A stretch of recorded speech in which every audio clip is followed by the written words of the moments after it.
খবর 24 সাথে আপনাকে স্বাগত। নতুন নতুন খবর জানার জন্য আমাদের চ্যানেলে চোখ রাখুন। নমস্কার, খবর 24 আপনাদের স্বাগত।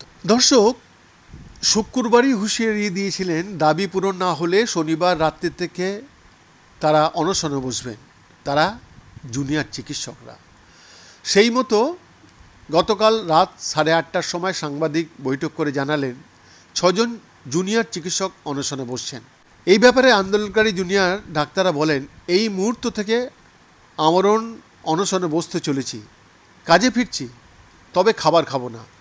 যদিও প্রথম দফায় যে 6 জুনিয়র চিকিৎসক আন্দোলনে সামিল হয়েছেন তার মধ্যে আর.জি. করের কোনো জুনিয়র চিকিৎসক নেই বলে জানিয়েছেন বিক্ষোভরত জুনিয়র ডাক্তাররা।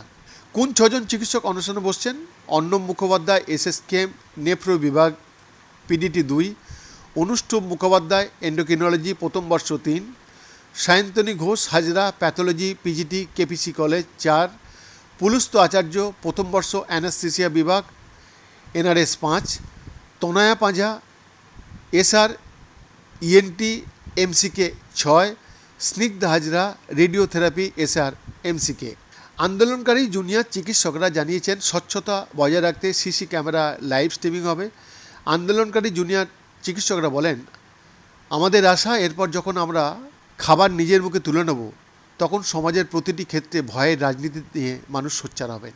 জনস্বাস্থ্যের প্রশ্নে রাজ্যের প্রতিটি মানুষের মৌলিক প্রশ্ন আছে এবং তারা আগামী দিনে করবেন। হাসপাতালে যখন কোনো রোগী বেড পান না তার জন্যে আসলে দায়ী কারা? আমরা আশা রাখবো এই প্রশ্নগুলি মানুষ পাড়ায় পাড়ায় ছড়িয়ে দেবেন। আন্দোলনরত জুনিয়র ডাক্তাররা আরও জানান, যেমনটা আমরা বলেছিলাম সম্পূর্ণ কর্মবিরতি আমরা তুলে নিচ্ছি, কাজে ফিরছি, তবে খাবার আমরা খাবো না। এরপরই স্বচ্ছতার বিষয়ে বলেন, আমরা তো বারবার রাজ্য সরকারের কাছে স্বচ্ছতার প্রশ্ন তুলেছি, আমরা এই অনশনের প্রশ্নেও সম্পূর্ণ স্বচ্ছতা নিজেরা বজায় রেখে চলব। অনশন মঞ্চে সিসিটিভি বসাচ্ছি, তারা দেখতে পাবেন অনশন মঞ্চে কী হচ্ছে। বৈদ্যনাথ দাসের রিপোর্ট, খবর 24/7।